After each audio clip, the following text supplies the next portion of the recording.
Hey there, future nurses. If you're about to start your nursing residency, you're probably feeling a mix of excitement and nerves because that's what I felt. Trust me, I know the feeling. I've been there and I'm going through it, and it's okay, and you can do this.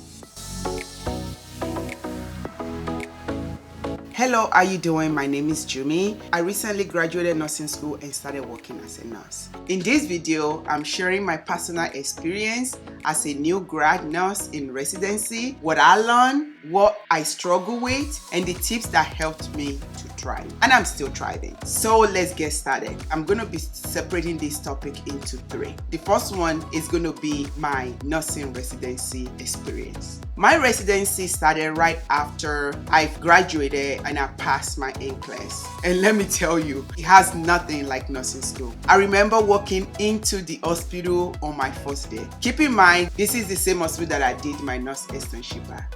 And I've been there several times for my clinical as well. I was excited, but I was questioning if I was ready for it. In the beginning of the residency, you attend classes, you talk about what the hospital is and all of that. When I finished the class part and I went to this floor as a new grad nurse, I remember walking into that hospital on my first day, excited, yes, but also questioning if I was ready to handle real patients. Like by myself. Even though I knew I wasn't going to be doing this by myself, I still question myself because I don't want to look stupid. I don't want to look like I don't know what I'm doing, which is normal. I find out. Here's what stood out for me during these months. 1. The reality check. One of the first things I noticed was how different real-world nursing is different from the textbooks and simulation. For example, time management was my biggest challenge. I quickly learned that juggling medication, charting, and patient care wasn't something you master overnight. And I'm still currently struggling with that. I'm by no way arrived at where I want to be, but I can tell you that I'm getting better. And I'm getting better because of the next point, which is mentorship. Thankfully, I had an amazing preceptor.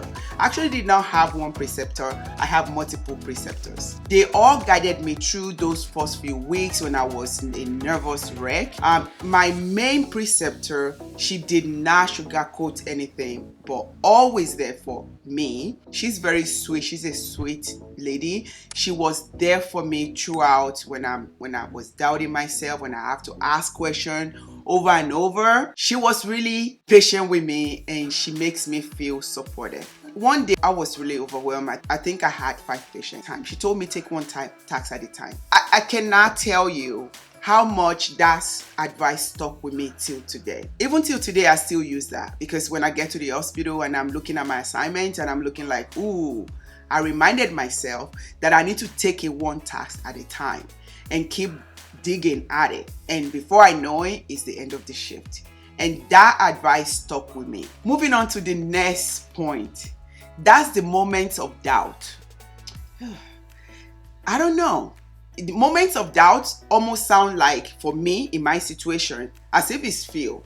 For me, it wasn't feel. It's like almost everything. Even though I know it, I'm still like, okay, double checking and double thinking if that's a thing. I do that because I just have this thing like I don't want to hurt nobody. And there were days that I feel like I wasn't cut out for nursing. I'm thinking, maybe I'm not supposed to be here. That's just normal, I find out. For example, the first time I accessed a port, I struggle with it. Because going in there, I was like, oh my God, I don't want to poke this person and it's going to hurt. What if I didn't get it? But that's the moment of doubt. But I did it, I missed, I did it again, and I got it. That's a lesson learned to know that even though you're doubting, it's a good thing. For me, it makes me question if I'm doing the right thing, which is what I need at this time, at this level. It makes me know that it's okay not to know everything. Nursing is a lifelong learning process, period. Even the seasoned nurse on my floor, there's still times that they will ask questions from each other or call somebody to get the information that they needed. Let's move on to the second part, which is what I wish I knew before starting residency. Looking back, here are a few things I wish someone had told me before I started my residency. Number one, that it's okay to feel overwhelmed. Whew. I can't even put those in a word because I just have to get past it. And at the end of the day, I understand that I survive it because the learning curve of nursing is steep. But it's normal that I feel overwhelmed.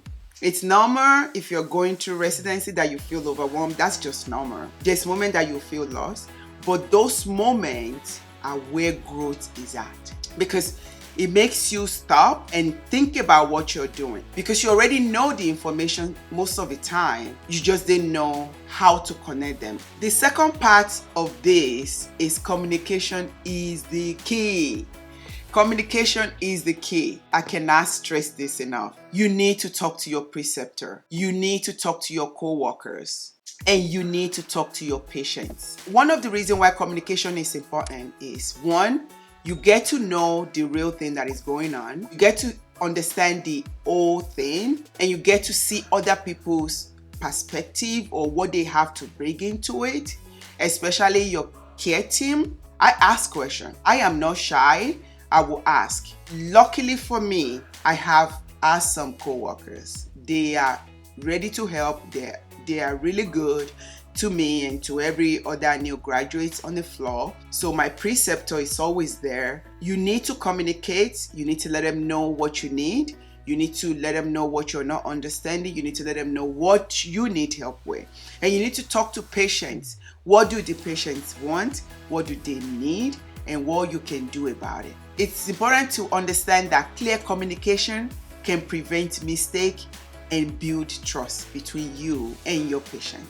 Moving on to the next part. This part is where I will give you my tip for thriving in your residency. Based on my experience so far, here are what helped me survive and thrive during my residency. I'm still in residency, by the way.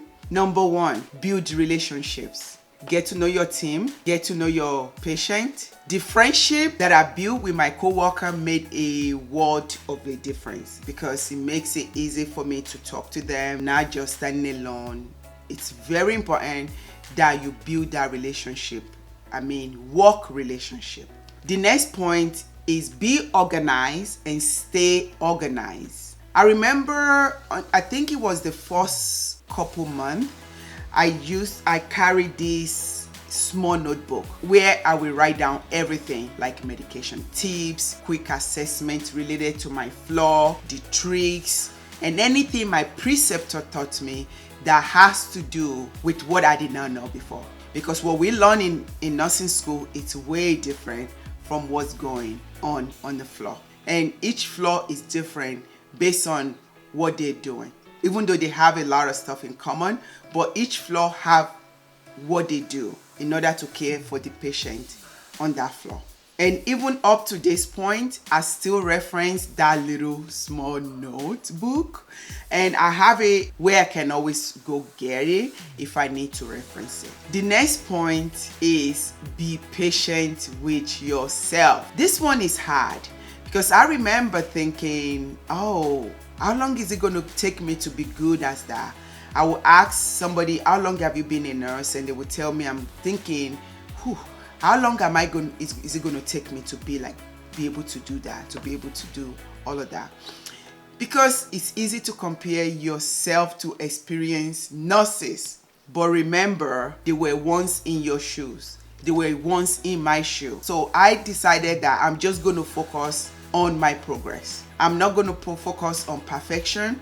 I'm just going to focus on my progress. Focusing on your progress allow you to get to the perfection that you're looking for, at least to a place where you want to be, the place where you imagine you as a nurse, your functioning spot. Okay, let's wrap this up. Nursing residency is challenging. I am not going to even sugarcoat that.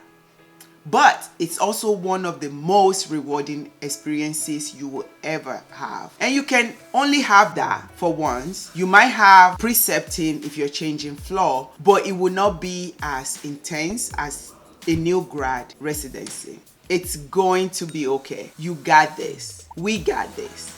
I hope sharing my journey helps you feel a little more prepared and less alone and more comfortable in going into your residency. You've got this. I believe in you. And if you have any question or want to share your own experience, drop them in the comment section below. I love to hear them and I love to connect with you. So this is the end of the video. Subscribe for more nursing advice and self-care tips and personal stories. Bye. I'll see you in my next video.